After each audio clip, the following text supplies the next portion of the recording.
자, 우리 찬송하겠습니다. 찬송가 279장. 인내하신 구세주여, 우리 찬양하겠습니다.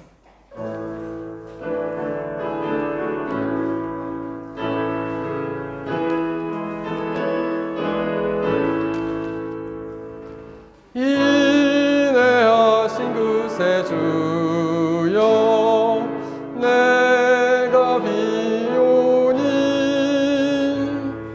죄이 오라실 때에 날 부르소서. 주여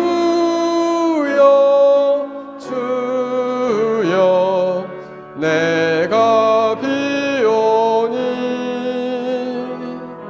죄인 오라실 때에 날 부르소서. 자비하신 보좌 앞에 꿇어 엎드려 자복 과거에게 아니 믿음 주소서. 주여 주여 내가 비오니 죄인 오라실 때에 날 부르소서. 주의 공로 의지하여 주께 가오니 상한 마음을 고치시고 구원하소서. 주여 주여 내가 비오니 죄인 오라실 때에 날 부르소서. 만복 근원 우리 주여 위로하소서. 우리 주와 같은 신이 어디 있을까. 주여 주여 내가 비오니 죄인 오라실 때에 날 부르소서. 아멘.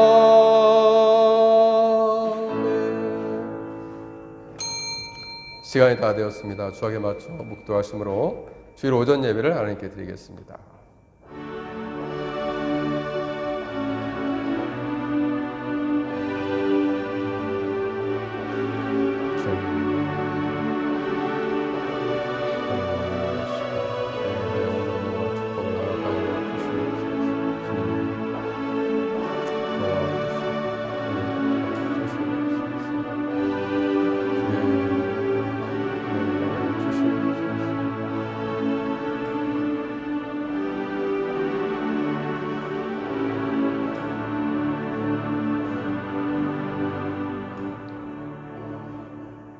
수고하고 무거운 짐진 자들아 다 내게로 오라. 내가 너희를 쉬게 하리라. 아멘. 다 함께 기립하셔서 찬송가 1장 찬양 드리겠습니다. 만복의 근원 하나님 온 백성 찬송 드리고 저천사여 찬송하세. 찬송 성부 성자 성령 아멘. 사도신경으로 우리의 신앙을 고백하겠습니다. 전능하사 천지를 만드신 하나님 아버지를 내가 믿사오며 그 외아들 우리 주 예수 그리스도를 믿사오니 이는 성령으로 잉태하사 동정녀 마리아에게 나시고 본디오 빌라도에게 고난을 받으사 십자가에 못 박혀 죽으시고 장사한 지 사흘 만에 죽은 자 가운데서 다시 살아나시며 하늘에 오르사 전능하신 하나님 우편에 앉아 계시다가 저리로서 산자와 죽은 자를 심판하러 오시리라. 성령을 믿사오며 거룩한 공회와 성도가 서로 토하는 것과 죄를 사하여 주시는 것과 몸이 다시 사는 것과 영원히 사는 것을 믿사옵나이다. 아멘. 자리에 앉으셔서 교동문 35번 시편 84편입니다. 교동문 35번 시편 84편 함께 교독하겠습니다. 만군의 여호와여 주의 장막이 어찌 그리 사랑스러운지요.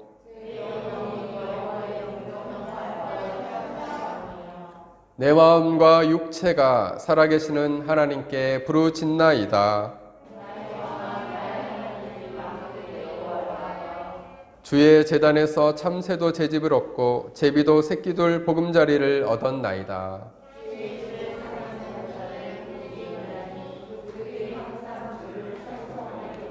주께 힘을 얻고 그 마음에 시온의 대로가 있는 자는 복이 있나이다.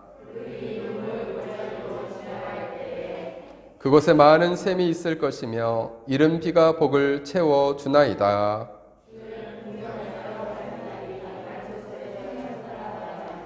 악인의 장막에 사는 것보다 내 하나님의 성전 문지기로 있는 것이 좋사오니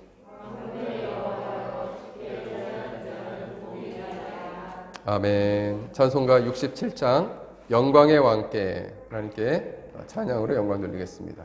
67장입니다.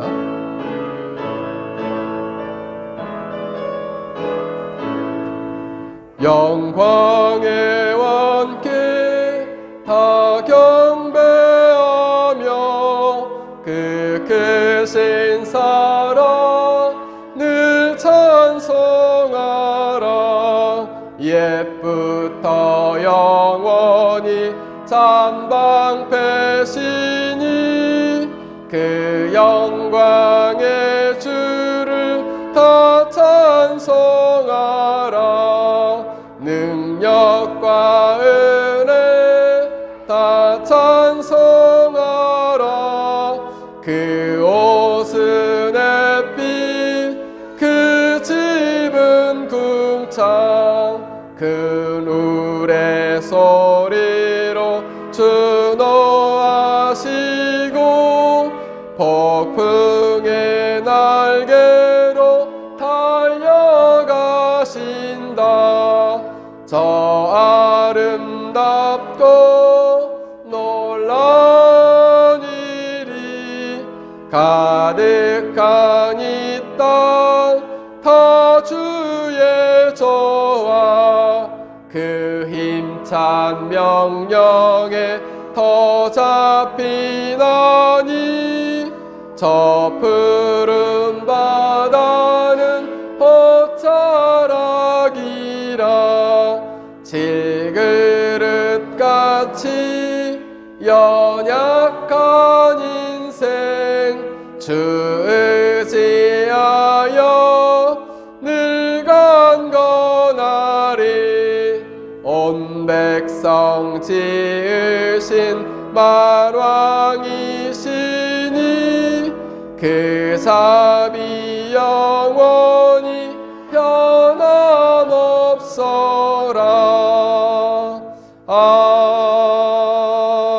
아멘. 계속해서 찬송가 182장 강물같이 흐르는 기쁨 찬양하겠습니다. 182장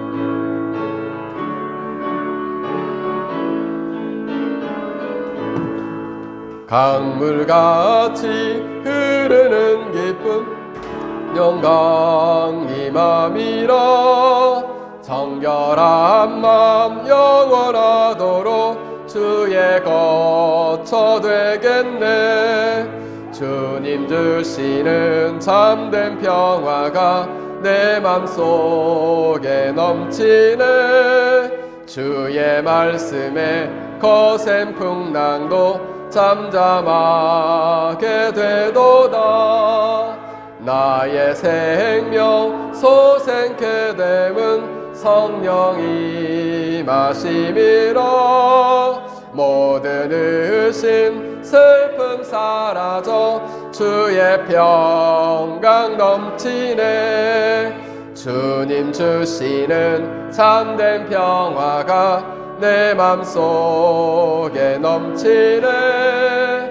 주의 말씀에 거센 풍랑도 잠잠하게 되도다. 하늘에서 단비 내리고 햇빛 찬란함같이 우리 마음에 성령이 많이 주님 보내심이라. 주님 주시는 참된 평화가 내 맘속에 넘치네. 주의 말씀에 거센 풍랑도 잠잠하게 되도다.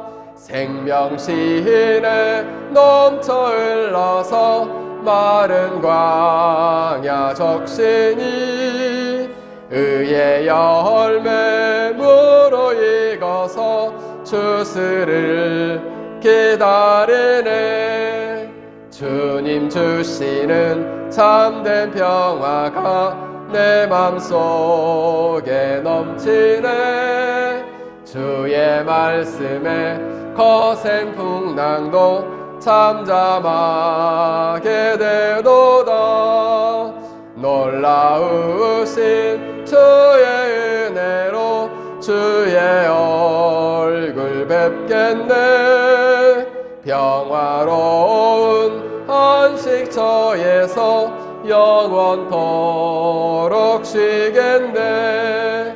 주님 주시는 참된 평화가 내 맘속에 넘치네. 주의 말씀에 거센 풍랑도 잠잠하게 되도다. 마지막으로 270장 변찮는 주님의 사랑과 찬양하겠습니다. 270장.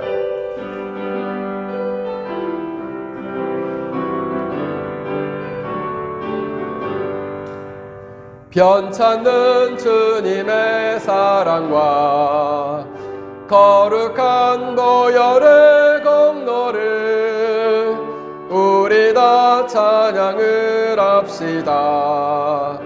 주님을 만나볼 때까지 예수는 우리를 깨끗게 하시는 주시니 그의 피 우리를 눈보다 더 이게 하셨네.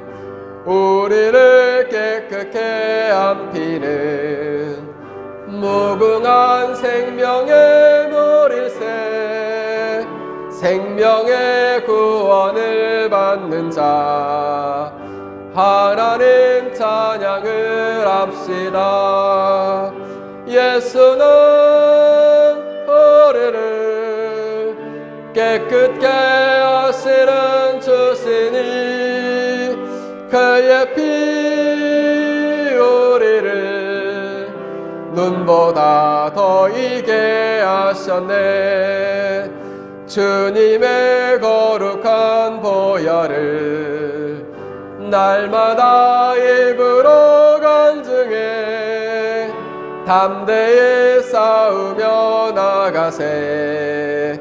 천국에 들어갈 때까지 예수는 우리를 깨끗게 하시는 주시니 그의 피 우리를 눈보다 더 이게 하셨네.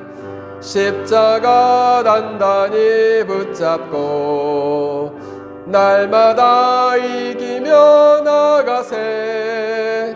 머리에 면류관 쓰고서 주 앞에 찬양할 때까지 예수는 우리를 깨끗게 하시는 주시니 그의 피 우리를 눈보다 더 이게 하셨네. 아멘. 이 시간은 한 주간 우리의 삶을 돌아보며 우리의 죄를 고백하는 시간입니다. 하나님의 말씀은 우리에게 이렇게 선포합니다. 만일 우리가 죄가 없다 말하면 스스로 속이고 또 진리가 우리 속에 있지 아니할 것이요 만일 우리가 우리 죄를 고백하면 그는 미쁘시고 의로우사 우리 죄를 사하시며 우리를 모든 불의에서 깨끗하게 하실 것이라 말씀하십니다. 이 시간 하늘에 계신 하나님께서 그리스도 예수 안에서 우리에게 속죄 은혜를 베푸실 것을 믿으시고 진실하고 정직하게 우리 2분 정도 함께 기도하겠습니다.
예수 그리스도의 사역으로 말미암아 하나님께서 여러분들에게 주시는 용서의 말씀을 들으십시오. 이제 그리스도 예수 안에 있는 자에게는 결코 정죄함이 없나니 이는 그리스도 예수 안에 있는 생명의 성령의 법이 죄와 사망의 법에서 너를 해방하였습니다. 아멘. 우리 찬송가 50장 1절 2절 부르면서 준비하신 예물을 하나님께 드리겠습니다.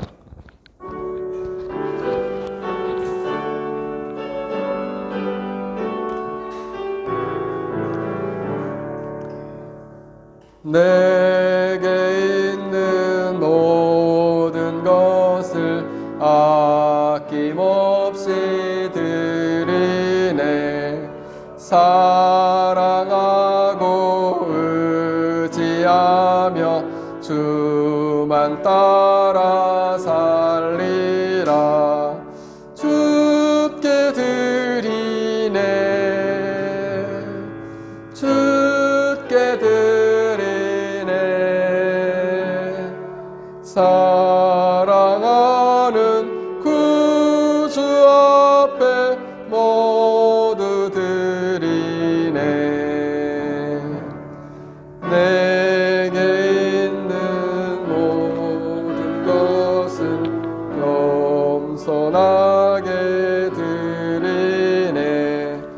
세상 욕심 멀리하니 나를 받아 주소서. 주께 드리네, 주께 드리네. 사랑하는 구주 앞에 모두 드리네. 아멘. 함께 같이 기도하겠습니다. 거룩하신 하나님 아버지, 이 시간 은혜를 감사합니다. 세상의 죄로 말미암아 하나님의 무서운 진노와 심판 아래 멸망할 수밖에 없었던 저희들을 한 생명 한 생명 긍휼히 여겨주시고, 또 하나님께서 자비와 은총을 베풀어 주셔서 저희를 만명에 하나 천명에 하나 선택하시고 불러주셔서 오늘도 하나님 앞에 엎드려 예배와 찬양과 영광을 돌리게 하시니 감사를 드립니다. 저희 영혼이 죄악으로 말미암아 영원한 멸망과 심판 아래 쓰러질 수밖에 없었던 영혼이었음에도 불구하고 하나님께서 우리를 포기치 않으시고 이 땅 가운데 예수 그리스도를 보내셔서 우리의 모든 죄를 대신하여 십자가에 죽게 하시고 벌하게 하심으로 구원 얻을 수 있는 새롭고 산 길을 열어주시니 그 은혜에 감사합니다. 우리가 우리의 죄를 철저히 회개하고 예수 그리스도를 믿는 진실한 믿음을 가져서 일생토록 하나님과 동행하며 살아갈 수 있도록 우리 한 생명 한 생명을 축복하시고 긍휼과 자비와 은총을 허락하여 주시옵소서. 지금도 세계 열방에 흩어져 하나님의 나라의 복음을 전하는 하나님의 귀한 종들을 기억하여 주옵소서. 저들이 코로나로 인하여 고통당하며 또 질병으로 신음하는 가운데 맡은 바 사명을 감당하고 있습니다. 저들에게 건강을 주시고 맡은 바 사명을 통해서 죄와 사망과 사단의 통치를 주고하는 수많은 영혼들을 구원하며 저들을 생명에 이를 수 있도록 인도케 하여 주시옵소서. 하나님 아버지, 이 말레이시아 땅, 이 페낭 땅에 우리 페낭 열린교회를 세워주셨습니다. 이 교회가 구원의 방주요 생명의 통로로 쓰임받길 원하니 이 땅에 흩어져 있는 한인 디아스포라의 많은 영혼들을 보내주셔서 이 교회를 통해서 저들이 생명과 풍성한 삶으로 나아갈 수 있도록 예비된 영혼들, 일꾼들 보내주시옵시고 이 교회 안에서 놀라운 영적인 부흥과 은혜를 경험케 하여 주옵소서. 우리 페낭 열린교회 성도들 한 사람 한 사람, 한 가정 한 가정 하나님 붙들어 주셔서 우리 페낭 열린교회 성도들 영혼 안에도 놀라운 영적인 부흥을 주옵소서. 진리를 통해서 하나님을 알고 하나님 앞에 자신의 죄를 철저히 회개하며 예수님에 대한 진실한 믿음과 사랑을 가져 일생토록 하나님과 동행하는 참된 그리스도인들로 거듭날 수 있도록 저희들을 붙드시고 축복하여 주시옵소서. 오늘도 하나님 앞에 귀한 예물을 드립니다. 하나님 이 예물을 받으시듯 저희들의 전 존재와 영혼을 받아주시고 30배, 60배, 100배, 1000배, 10,000배의 복을 허락하여 주옵시고 드려진 예물이 하나님 영광 위에 하나님 나라 위에 귀하게 쓰일 수 있도록 하나님 복 내려 주시옵소서. 감사드리며 예수님의 이름으로 기도하옵나이다. 아멘. 오늘 말씀 보겠습니다. 말씀은 고린도전서 16장 21절에서 24절입니다.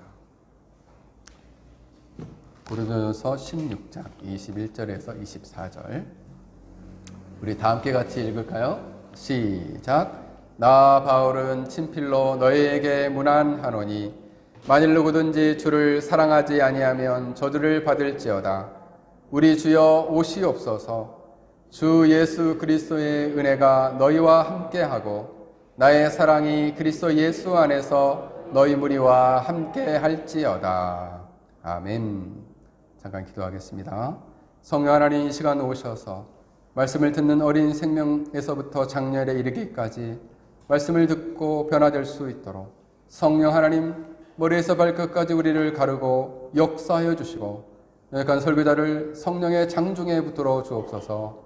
예수님의 이름으로 기도하옵나이다. 아멘. 오늘 말씀의 제목은 참된 그리스도인의 표지 7번째 시간입니다. 오늘은 우리가 그동안에 하나님과 동행함에 대해서 배웠겠죠. 그래서 참된 그리스도인의 표지 중에서 하나님과 동행함, 또 절대 의존의 믿음. 오늘은 사랑입니다. 사랑. 우리가 참된 그리스도인의 표지는 사랑이 있어야 한다. 사랑. 그래서 오늘의 제목은 사랑과 저주라는 주제입니다. 어울리지 않는 주제예요. 사랑과 저주. 그런데 오늘 성경은 이 어울리지 않는 주제가 함께 나오고 있다는 거예요. 저희 주위에 동료 선생님이 한 분이 안식년을 가시면서 저희 가정에 난꽃 2개를 선물을 해주고 가셨습니다. 본인들이 키우던 건데 안식년을 1년을 가야 되니까 이 난을 어떻게 관리할 수가 없잖아요. 그래서 저희한테 주고 가셨는데 물어봤어요. 이 난을 키워본 적이 한 번도 없어가지고 이 난은 어떻게 키우는 겁니까? 그랬더니 밥 숟가락으로 물을 일주일에 딱 한 번만 주라는 거예요. 2숟갈. 아니 그렇게만 키우면 되는 거냐 그러니까 그렇게만 키우면 돼요. 그래서 2개를 가져와서 하나는 우리 동료 선생님한테 드리고 저희가 키웠는데 동료 선생님네는 금방 죽었어요. 날마다 물을 줬나 봐요. 그래가지고 금방 우리는 물을 진짜 일주일에 2스푼 주거든요. 근데 이 난이 자라는 곳이 요만한 화분인데 굉장히 척박합니다. 근데 이번에 꽃대가 또 올라왔어요. 근데 꽃이 정말 예쁘거든요. 그래서 얘가 너무 척박한 환경에서 꽃을 피우면 이 소파에 앉아서 이 베란다를 딱 보면 그 꽃이 피어 있어요. 너무 이쁜 거예요. 정말 힐링이 될 정도로. 그래서 요즘 아침마다 우리 전선 사모가 감탄을 하고 있어요. 너는 어떻게 이렇게 아름답게 꽃대를 피우고 있냐. 죽을만 하면, 잊어먹을만 하면 꽃대가 나오고. 얘가 안 죽어요. 난이 원래 키우기 힘들거든요. 신경 많이 써야 되고. 사실 우리는 자신 없었는데 그분이 주고 가셨어요. 그래서 지금까지는 살아있습니다. 근데 꽃대가 또 올라왔어요. 그래서 엄청 기대가 돼요. 이번에 얼마나 예쁜 꽃이 필지. 여러분, 이처럼 꽃은 생명이 있기 때문에 아름답게 자신의 자태를 피우고 자랑하는 것이죠. 그렇다면 신자의 생명, 신자의 모든 신앙의 영혼은 무엇일까요? 그것이 바로 사랑입니다. 다시 말씀을 드립니다. 참된 그리스도인의 모든 신앙의 영혼은 사랑이다. 모든 신앙의 생명은 사랑이라는 거예요. 꽃이 생명이 있어서 아름답게 핀 것처럼 참된 그리스도인이 아름답게 꽃처럼 확 피려면 뭐가 있어야 된다는 거예요? 그 영혼 안에 생명이 있어야 한다는 거예요. 신자의 모든 신앙의 영혼이 사랑이라니까요. 그러면요, 영혼이 없으면요, 산 게 아니죠. 이 말을 다시 바꾸면은 참된 그리스도인이 살아있다 말하려면 사랑이 있어야 한다는 거예요. 나 사랑 없는데. 그럼 뭐가 없다는 거예요? 영혼이 없다는 거예요. 그 사람의 신앙에 영혼이 없다는 거예요. 그 사람 신앙에 생명이 없다는 거예요. 요거는 제가 지어낸 건 아니고 조나단 에드워즈가 그렇게 얘기했어요. 그래서 제가 이 조나단 에드워즈의 글을 읽으면서 감탄을 했어요. 이분은 어떻게 이렇게 탁월한 이런 영적인 통찰을 줬을까? 어떻게 이 모든 그리스도인의 참된 신앙의 영혼을 사랑이라고 말할까? 사랑이 없으면 그 참된 그리스도인의 생명이 없는 거라 말하는 거예요. 너무 감탄스러운 거예요. 그래서 제가 이 말씀을 준비하면서 굉장히 은혜를 받았습니다. 사랑이 있어야 되겠구나. 사랑이 없으면 나는 내 신앙에 영혼이 없고 생명이 없는 것이구나. 그렇다면 이 모든 신앙의 영혼이요, 생명인 사랑은 어디서 오는가? 궁금하지 않나요? 이거 어디서 와요? 이거 그냥 어느 날 갑자기 살다 보면은 뿅 하고 나타나는 걸까요? 신학적으로 신자의 믿음 안에, 신앙 안에 있는 영혼이자 생명인 이 사랑은 바로 성령 하나님으로부터 흘러나온다라는 사실이에요. 성령 하나님으로부터 온다는 거예요.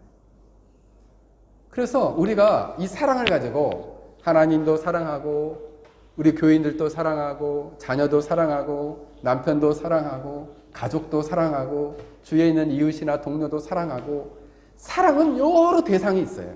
그죠?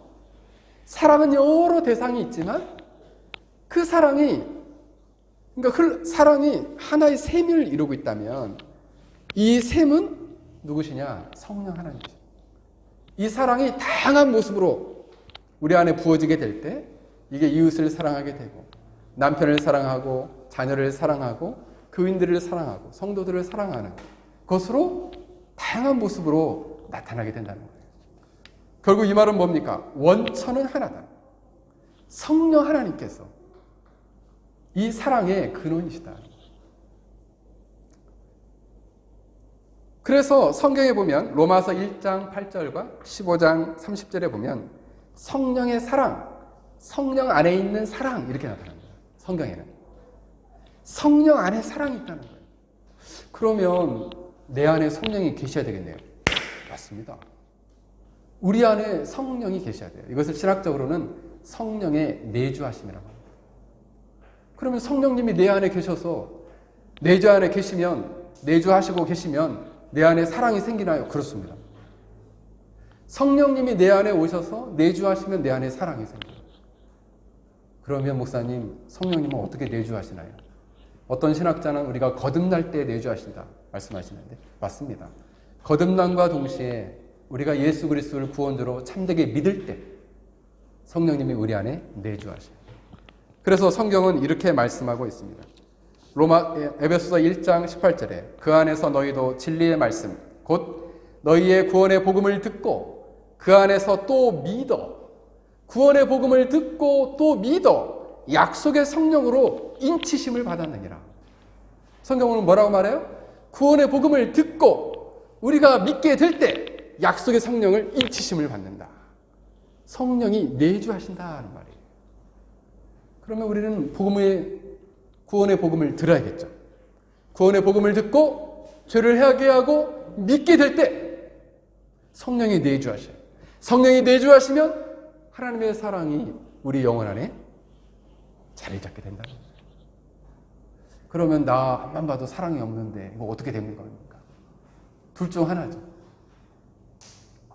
거듭나지 못했거나 거듭났음에도 불구하고 성령의 소욕을 따라 성령의 인도하심을 따라 살지 않거나 그랬을 때 우리 안에 사랑이 없는 거예요. 그래서 사랑하는 성도 여러분, 로마서 5장 5절에 보면 성령 하나님께서 우리 안에 내주하실 뿐만 아니라 뭐라고 해요? 성령께서 그 사랑을 우리에게 부음받으셨다. 성령께서 우리 마음에 사랑을 이렇게 부으신다는 거예요. 마치 큰 대야로 그냥 물을 확 붓듯이 성령께서 우리 마음에 이 사랑을 부어주신다는 거예요. 그러면 우리는 어떻게 기도하면 되겠어요? 내 안에 사랑이 없다라고 생각되면 성령님 저에게 사랑을 부어주세요. 나 요즘 엄청 미운 사람이 있는데 이거 어떡할까요?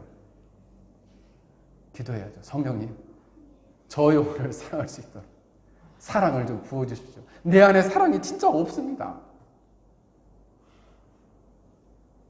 누군가 미워지고 싫어지면 사랑을 부어달라고 기도해야죠. 난 누군지가 그냥 미워하는 채로 그냥 이대로 살래요. 그건 뭐예요? 육체의 소욕대로 살겠다는 뜻이죠. 부패한 본성대로 살겠다는 것이죠. 근데 신자는 어때요? 성령을 따라 살아야죠. 성령님, 제 안에 사랑을 부어주셔서 저를 용서하고 사랑할 수 있는 마음을 주세요. 근데 인간이 살면서 가장 어려운 게 뭐예요? 용서하기가 어려워요. 용서 참 힘듭니다. 근데 인간의 힘으로는 어려운데 성령님이 사랑을 부어주시면 가능해요. 성령님이 하나님의 마음, 주님의 마음, 하나님의 사랑을 우리에게 확 부어주시면 용서가 가능해져요. 사실 저 남편 사랑하기 참 힘든데 볼 때마다 미운 구석이 천진데 이거 어떻게 하면 좋겠습니까? 기도하세요. 사랑을 부어달라. 사랑을 확 부어주시다. 여러분, 신자는 성령의 소욕대로 사는 사람이에요. 그래서 성령 하나님을 따라서 그분이 인도하시는 대로 따라 살아가게 되면 우리는 사랑하게 되어 있어요. 이것이 바로 신자, 신앙의 참된 그리스도인의 영혼이요. 참된 그리스도인의 신앙의 영혼이요. 신앙의 생명이다. 무엇이? 사랑입니다. 여러분, 그래서 어떤 사람을 분별할 때 이 사람은 넌 크리스찬이고 이 사람은 리얼 크리스찬이다. 무엇으로 분별하느냐? 사랑. 왜요? 모든 신앙의 영혼이 뭐라고 그랬어요? 사랑이다. 모든 신앙의 생명이 뭐라고 그랬어요? 사랑이다. 이 사람이 사랑이 있으면 신자고 사랑이 없으면요. 이 사람이 원래 예수님을 믿는 사람이라도 현재적으로 참된 그리스도인은 아니에요. 이름만 그리스도인일 수 있죠. 왜요? 사랑이 없기 때문에. 그러면 저는 누군가 와서 내 옆구리를 쿡 하고 치르면 어떻게 돼요? 사랑이 뻥 하고 튀어나와야죠. 누군가 여러분을 옆에 와서 쿡 찌르면 당신이 나를 한 번 찔렀으니 나는 당신을 7배로 갚아주리라. 그래서 막 가시 7개를 세워가지고 확 찔렀어. 뭐가 없어요? 모든 신앙의 영혼이 없어요. 모든 신앙의 생명이 없어요. 뭐가 없기 때문에? 사랑이 없기 때문에.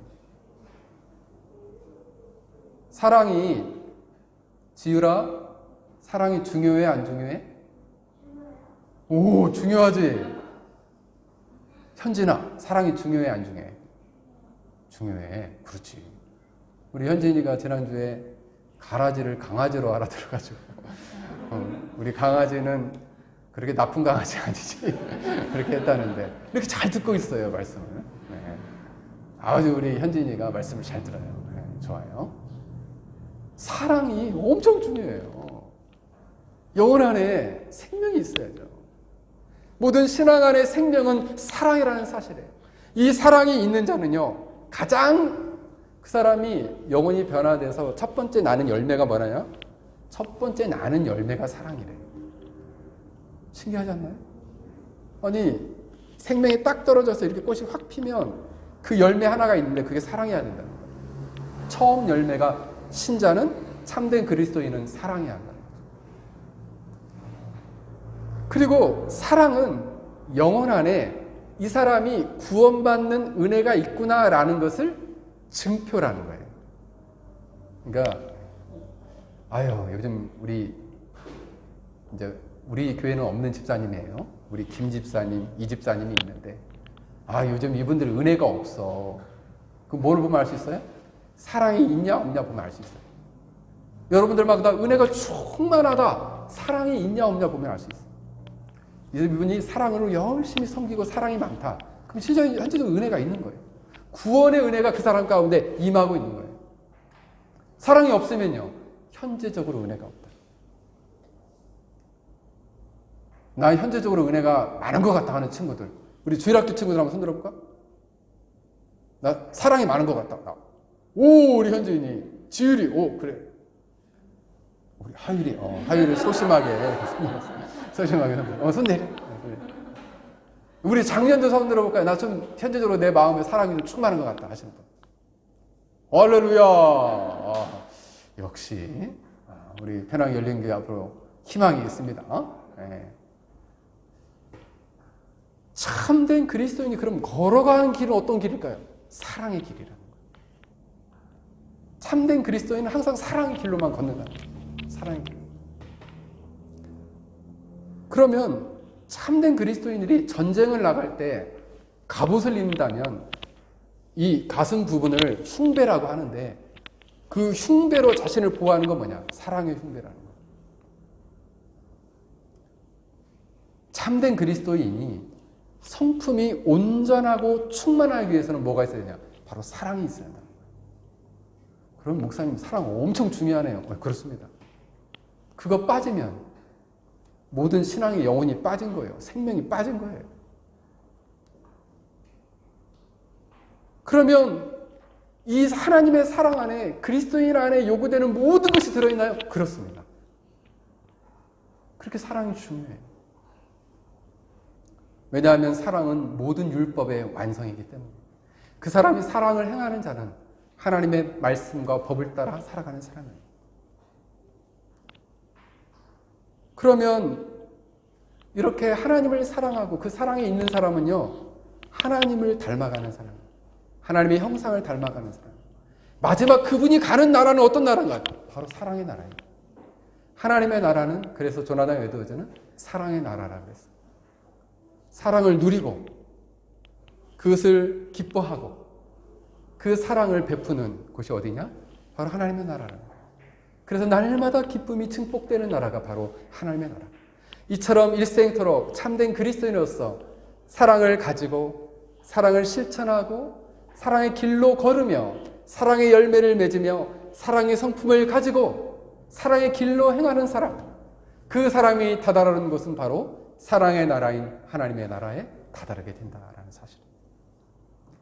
왜냐하면 사랑은 참된 그리스도인의 모든 신앙의 영혼이요 생명이기 때문입니다. 사랑하는 성도 여러분, 우리 페나 열린교회 성도들 안에는 성령 하나님의 놀랍게 부으시는 사랑과 내주하심으로 인하여 그 사랑으로 충만하시기를 주의 이름으로 간절히 축원합니다.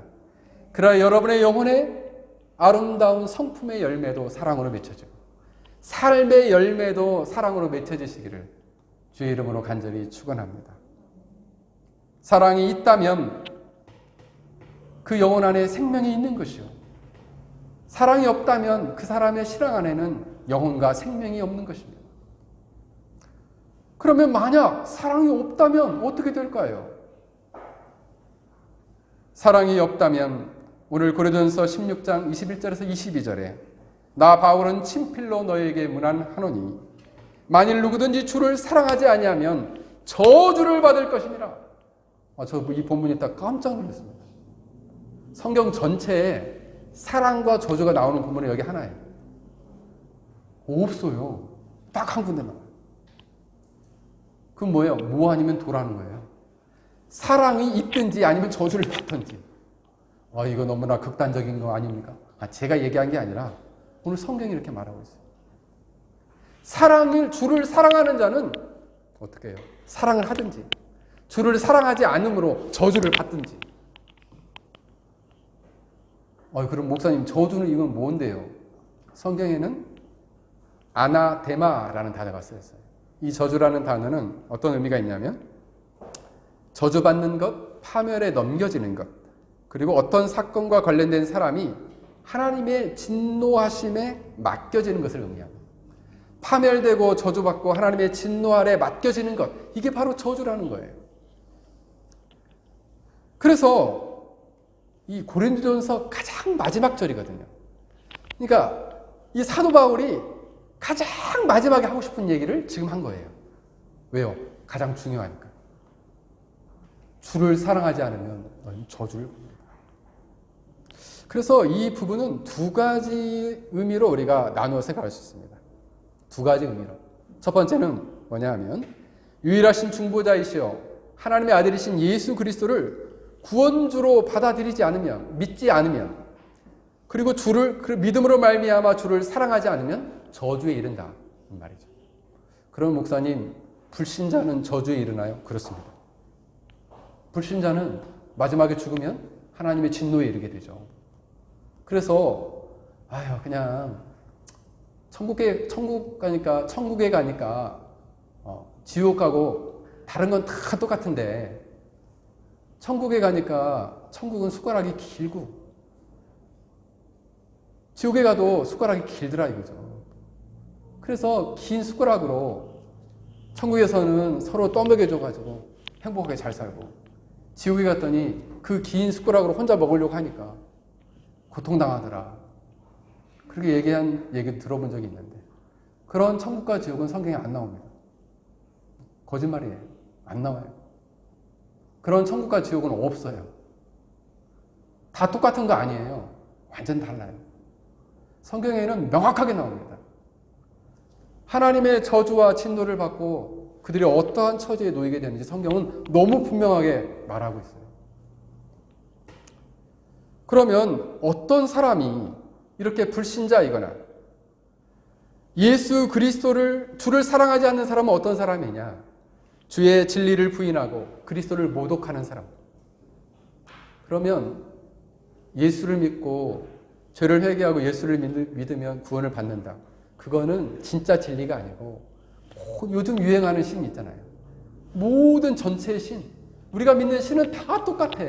그래서 어떤 신을 믿든지 다 구원받는 거야. 이런 자들은 저주를 받습니다. 왜요? 주를 사랑하지 않는 자예요. 예수 그리스도만이 나는 곧 길이요 진리요 생명이니 나로 말미암지 않고는 아버지께로 올 자가 없느니라 말씀하셨는데 그 진리를 무시하고 모독하는 사람, 주를 사랑하지 않는 자예요. 뿐만 아니라 지식으로 예수 그리스도를 믿는 것을 바보 취급하는 사람. 당신은 예수 믿는 사람들은, 예수쟁이들은 다 바보 천치들이야. 그 목사에게 다 속아가지고 목사에게 다 헌금하고 광신도로 다 변하는 거야. 그러니까 절대 예수 믿지 마. 이런 사람들이 있어요. 상식적으로 생각해봐. 죽으면 끝나는 거지. 어떻게 또 천국과 지옥이 있겠어. 이렇게 상식을 가지고 덤비는 사람들이 있죠. 물론 다 그런 건 아니지만 제가 대체적으로 만나보면 이과 계통의 사람들이 믿음을 갖기가 좀 어렵습니다. 철학을 전공한 사람들이 믿음을 갖기가 또 어려워요. 그래서 오죽하면 창조과학계에서 과학적으로 증명을 하겠어요, 성경을. 그래서 이과 계통에 있는 분들은 창조과학에서 나온 영상들 좀 유튜브에서 좀 보세요. 성경이 얼마나 진리인지를 나름대로 엄청 증명하는 예를 쓰는데. 근데 그렇게 증명하지 않아도 우리는 진리를 믿기 때문에 증명할 필요가 없어요, 성경은. 믿음이 있기 때문에. 그러나 이것을 아니다, 그건 진리가 아니야 라고 모독하고 부인하는 자, 저주를 받을 사람들. 그리고 근본적으로 이 사람들은 회심하지 않는 자, 예수님의 사랑이 없는 자, 회심하지 않는 자, 성령이 내주하지 않는 자, 이 사람은 저주를 받습니다. 결국 뭐냐면 성령을 통해서 그 영혼이 죄를 철저히 회개하고 예수님에 대한 진실한 믿음을 가져서 그 영혼 안에 변화가 일어나지 않으면요, 저주를 받게 됩니다. 왜요? 그 마음 안에 사랑이 없기 때문에, 주를 향한 사랑이 없기 때문에, 하나님을 향한 사랑이 없기 때문에 그런 저주를 받게 되는 거예요. 그러면 목사님 이거 엄청 치명적이네요. 매우 치명적이네요. 그래서 조나단 에드워즈를, 이런 사람을 뭐라고 표현했냐면, 자, 잘 보세요. 하나님이 엄청 진노하셨어요. 그래서 뭐 부들부들 떠셔요. 이렇게 부들부들, 와, 화가 난다! 막 이렇게 하나님의 진노하시는 손에 붙들린 죄인들이라고 표현했어요. 그래서 조나단 에드워즈가 신명기 32장 35절을 말씀을 가지고 그들의 하나님의 진노하시는 손에 붙들린 죄인들에 대해서 이렇게 표현을 했습니다. 뭐라고 표현했냐면, 그들을 실족할 그때에 내가 보복하리라. 그들의 환난날이 가까우니 그들에게 닥칠 그 일이 속히 오리라. 그러면서 그들이 실족할 그때에 갚으리로다 말씀하고 있어요. 그 얘기는 뭐냐면 그들이 실족할 때가 반드시 온다는 거예요. 언제? 멸망의 때, 파멸의 때, 하나님의 진노에 처할 때가 온다는 거예요. 언제? 그래서 네 가지를 얘기해요. 첫 번째, 언제나 올지 모른다는 거예요. 하나님의 진노의 손이 그를 언제나 놓을지 모른다는 거죠. 그러면 목사님, 오늘 밤에도 내가 자다가, 지난번에 KL에서 어떤 분이 코로나에 걸려가지고 젊으신 분이 30대가 그냥 며칠 만에 별세를 하셨다는데, 그러면 이번에도 전 세계적으로 굉장히 유명한 축구 선수가 23살인데 자다가 죽었잖아요. 그럴 수 있잖아요. 그러면 목사님, 하나님이 언제나 부르시면 자다가도 죽을 수 있겠네요. 그렇습니다. 오늘 밤에 우리 자다가 죽을 수도 있어요. 그런 얘기가 뭐예요? 진노하신 하나님의 손이 영원한 멸망과 파멸 속에 떨어지도록 이렇게 딱 놔버려요. 언제 할지 모른다는 거예요. 두 번째, 갑작스럽게 이 파멸이 임한다는 거예요. 그 실족의 때가. 갑작스럽게.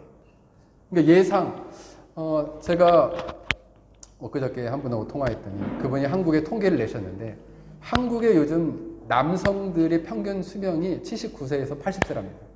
여성이 83세에서 84세. 평균 수명이.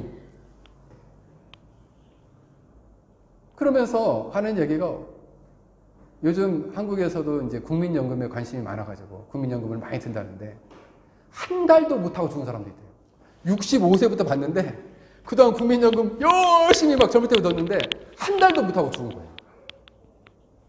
엄청 억울하겠죠. 왜요? 갑작스럽게 죽음이 임하기 때문에. 누가 이렇게 코로나가 와가지고 2020년도부터 지금은 또 뭐 오미크론인가 이상한 변종이 생겨가지고 지금 어떻게 될지 모른다는데 어떻게 될지 어떻게 합니까? 갑작스럽게 우리가 하나님의 부름을 받을 수 있다는 거예요. 그러면 어떻게 된다는 거예요? 저주와 파멸에 떨어진다는 거예요. 하나님의 진노의 손에 붙들려 있기 때문에. 그리고 세 번째는 스스로 떨어진다는 거예요. 스스로. 누가 시켜서 떨어지는 게 아니라 스스로 그 실족할 때 실족한다는 의미는 미끄러져서 떨어진다는 얘기거든요. 어떻게? 자기의 죄로 인해서 그 죄 때문에 멸망에 처한다는 거예요. 그러면 누가 죄 지으라고 했나요? 아니, 본성적으로 죄를 갖고 태어난다니까, 인간이. 그 죄대로 살다 죽으면 그냥 멸망에 떨어지는 거예요. 심판에. 그 애누리 없나요? 애누리 없어요. 성경은요, 복음은 아주 명확해요. 회색지대가 없어요, 복음은. 뭐 아니면 도예요. 천국에 가든지 지옥 가든지 둘 중 하나지 중간에 연옥 같은 거 없어요. 성경은 말하지가 않아요. 사람은 어떻게든 픽겨가려고 연옥 같은 거 만들어 놔가지고 죽어도 갈 수 있어 이렇게 한다는데 없어요. 성경이 말하지 않아요. 그러면 마지막으로 그러면 어느 때에 이거 임하는데요. 그래서 조나단 에드는 이렇게 얘기를 해요. 단 한순간이라도 사악한 사람을 지옥으로부터 지켜주는 것은 오직 하나님의 깊으신 뜻밖에 없다. 지금 우리가 넘어지지 않는 이유는 아직 하나님이 정하신 때가 이르지 않았기 때문이다라는 거예요. 그 정한 때는 누가 하는데요? 하나님만 하죠. 우리는 몰라요. 그때가 언제 임할지 모르기 때문에 우리는 항상 어떻게?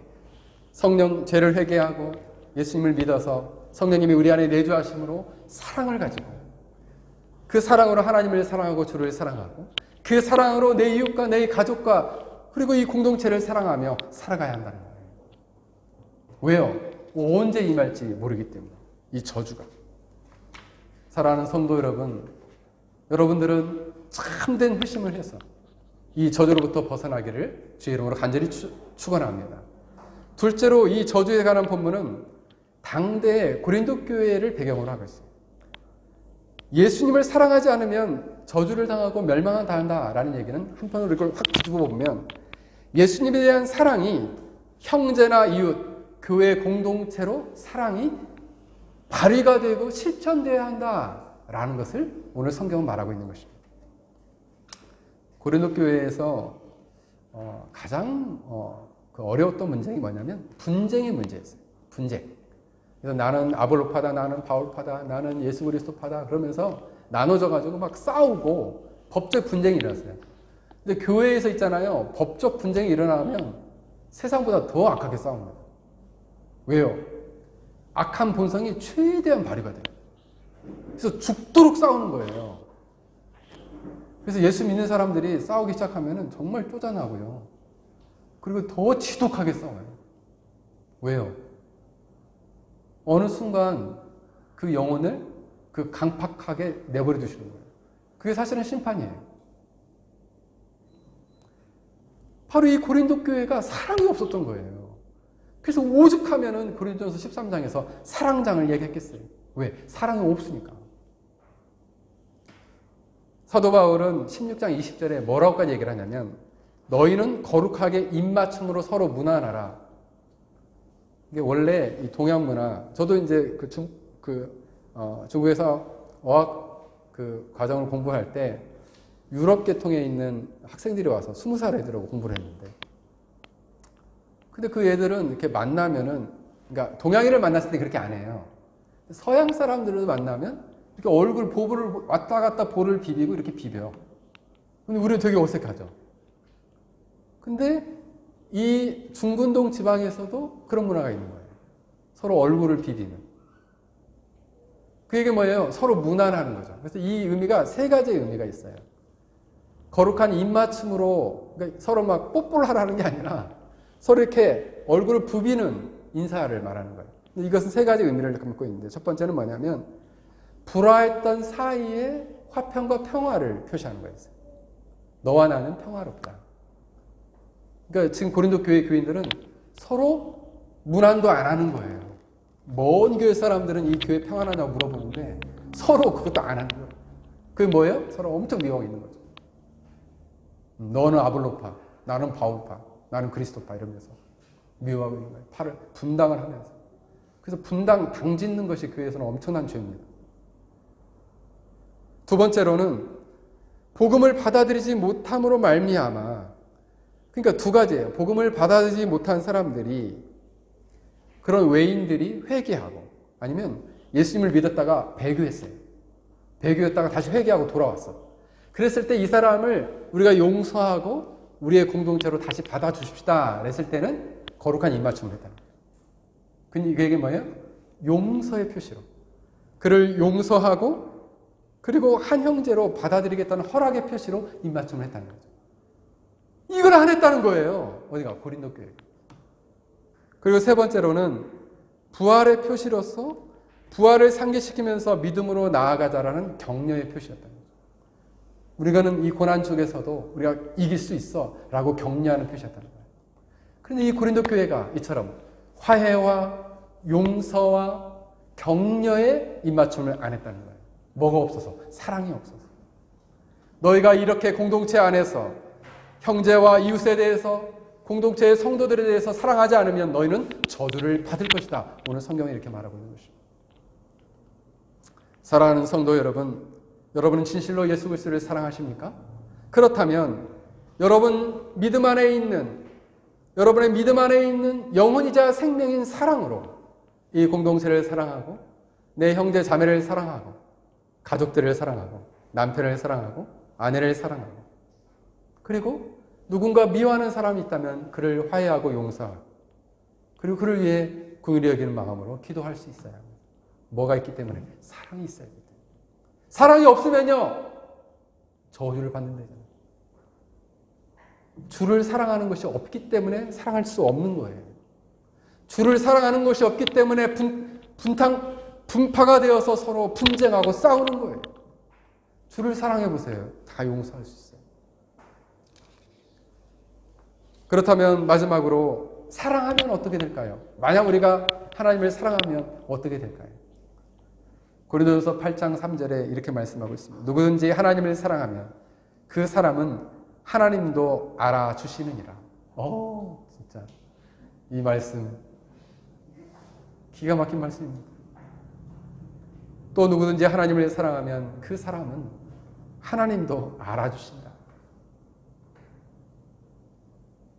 참 눈물이 나오는 말이죠. 제가 중국에서 사역을 할 때 저는 이제 꽤 큰 교회, 5,000명 되는 교회에서 13년을 사역을 했습니다. 그러니까 얼마나 많은 사람들에게 사랑을 받으며 사역을 했겠어요. 그렇잖아요? 얼마나 많은 사람들에게 사랑을 받으며. 원래 여기서 알아봐주다라는 말은 기노스코라는 단어가 쓰였는데, 이 단어의 말은 지식적인 단순한 알미 아니라 인격적인 친밀한 교제를 통한 알미예요. 그러니까 제가 사랑을 많이 받다가 이 선교제에 가서 누구도 아는 사람이 없는데 말을 못해요. 그래서 제가 중국어가 들리기 시작한 게 1년 반 정도 됐어요. 들리기 시작하더라고요. 그 전에는 누군가 말을 하면 이렇게 웃고 있는 거죠. 왜? 못 알아들어가지고. 바보처럼 이렇게 웃고 있는 거예요. 근데 이제 그때는 저를 이렇게 통역해주는 사람을 함께 딸려서 보내가지고 제가 그 사역을 했었는데, 근데 누군가, 그런데 세상 그 어떤 사람이 나를 알아보지 않아도 기도하면 그런 마음이 드는 거죠. 내가 이렇게 엄청나게 많은 사람들에게 사랑을 받다가 이곳에 홀로 와서 고독하게, 외롭고 고독하게, 이곳에서 쓸쓸히 이렇게 이제 스스로 이제 자괴감에 빠져가지고 있구나 이런 생각이 들다가도 기도를 하면 내가 너를 보고 있다, 내가 너를 알아봐주고 있다, 이런 마음을 자꾸 주시는 거예요. 누가? 하나님께서. 기도를 하면 그런 마음을 부어주시고 내가 너를 알아봐준다. 그러니까 알아봐준다는 거 엄청 좋은 거예요. 알아봐준다는 거. 제가 선교지에서 제자들을 가르치는 사역을 교수로서 5년 동안 했었죠. 5년 넘게 했는데 처음에 제가 이렇게 제가 이제 가르친 과목은 실천신학이었는데 이게 과목을 가르치면은 이 친구들이 어느 친구들은 이런 얘기를 하는 거죠. 그거는 한국에서나 통용되는 거 아니에요? 본질적인 회심의 문제인데도. 그래서 그게 아니라 성경의 원리가 그렇게 얘기를 한다. 처음에는 저에 대한 신뢰가 없기 때문에 학생들도 제가 전달하는 강의 내용을 받아들이는 것이 시간이 걸려요. 근데 제가 지속적으로 멈추지 않고 오랜 기간 그 친구들을 3년, 4년을 제가 하나님 나라를 가르쳤어요. 성경 전체를 3년, 4년에 걸쳐서 가르쳤어요. 매주. 그리고 그 강의안을 4년간 번역을 했어요. 그리고 얼마나 오랜 기간 동안 제가 그 친구들을 애정을 가지고 가르쳤겠어요? 그런데 그 친구들과 지난주에 만났는데 너무 기쁜 거죠. 왜냐하면 너무 사역을 잘하고 있어요. 저는 그곳에서 추방돼서 그들을 만날 수 없지만 저보다 더 수백 명의 영혼들을 돌보고 가르치고 더 나아가서는 지도자들을 70명씩 데려놓고 학교를 하고 있어요. 그러면서 저한테 하나님 나라 강의 다시 들을 수 있도록 기회를 달라는 거예요. 학교에 놓고 왔다. 강의 들어라. 그래서 엄청 기뻤어요. 여기 페낭에도 한번 놀러 올 겁니다. 그 친구.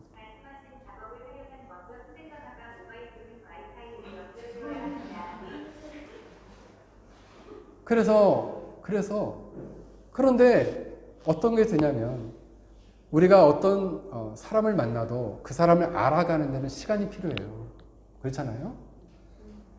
우리가 하나님을 알아가는데도 우리 예수님을 만나도 내가 처음 주를 만났을 때 처음 만나서 나 이제 예수님 알았어요.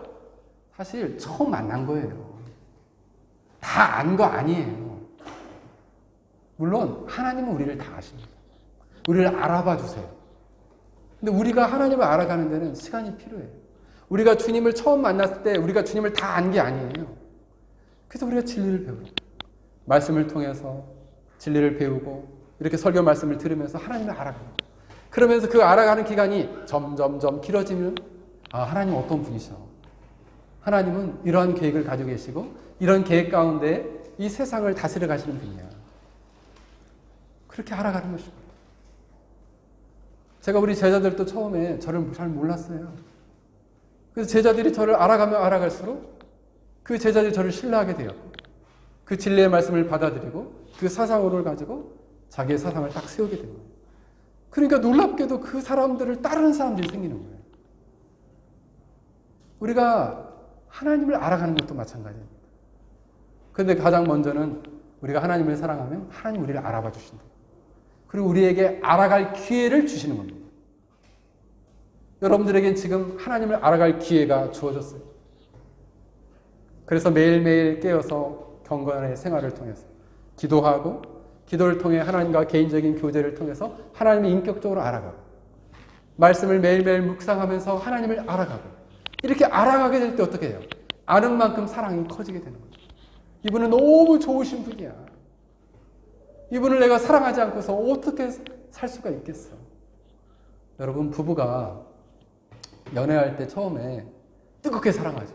그죠? 결혼해서는요. 저는 결혼해서 사랑이 더 커진 것 같아요. 훨씬 더. 그렇잖아요. 왜?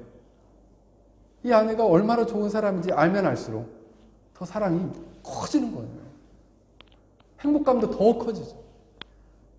아이들도 아내로서 이 아이들을 잘 엄마로서 잘 양육해 줄 때 아내에 대한 신뢰가 확 커져. 왜요? 인격적인 교제가 더 친밀해질수록 사랑이 더 커지는 거예요. 사랑하는 성도 여러분, 하나님은 먼저 여러분을 알아봐 주십니다. 여러분이 하나님을 사랑합니다. 여러분에게는 알아갈 기회가 더 있어요. 어떻게 하면? 하나님을 더욱더 사랑하면 더 깊이 하나님을 알아가는 그 사랑의 깊이가 점점 깊어지죠. 그러면 또한 하나님은 이렇게 하나님을 알아가는 자에게 어떤 축복을 주시나요? 오늘 성경은 뭐라고 얘기합니까? 오늘 성경은 내가 그들을 기억하고 나의 시선이 그들을 주목한다는 거예요. 말씀을 맺겠습니다. 23절에 주 예수 그리스도의 은혜가 너희와 함께하고 나의 사랑이 예수 그리스도 예수 안에서 너희 무리와 함께할지어다. 이렇게 하나님을 사랑하는 자에게 주 예수 그리스도의 은혜가 함께하고 라고 축복하고 있습니다. 여러분, 하나님은 여러분을 알아봐 주실 뿐만 아니라 여러분을 기억하시고 하나님의 시선으로 여러분을 주목하시고 그리고 여러분 한 명 한 명에게 특별한 은혜를 부어주시겠다 말씀하고 계십니다. 은혜라는 것은 우리는 세상에서 값없이 호의를 받는 것은 드물어요. 왜요? 은혜가 없기 때문에. 근데 하나님의 사랑은 우리가 뭐 한 게 없는데 그냥 은혜를 주세요. 그러면 그냥 값없는 호의네요. 그렇습니다. 값없는 친절한 호의를 베풀어 주세요. 왜요? 그냥 우리를 사랑하셨기 때문에. 우리에게 특별한 은혜를 주시기 때문에. 사랑하는 성도 여러분, 여러분들의 일생토록 이렇게 하나님과 친밀한 사랑 속에서 하나님을 사랑함으로써 하나님이 여러분을 알아봐 주시고 여러분이 더욱더 하나님을 알아갈 수 있기를 주의 이름으로 간절히 축원합니다. 우리 함께 같이 기도하겠습니다.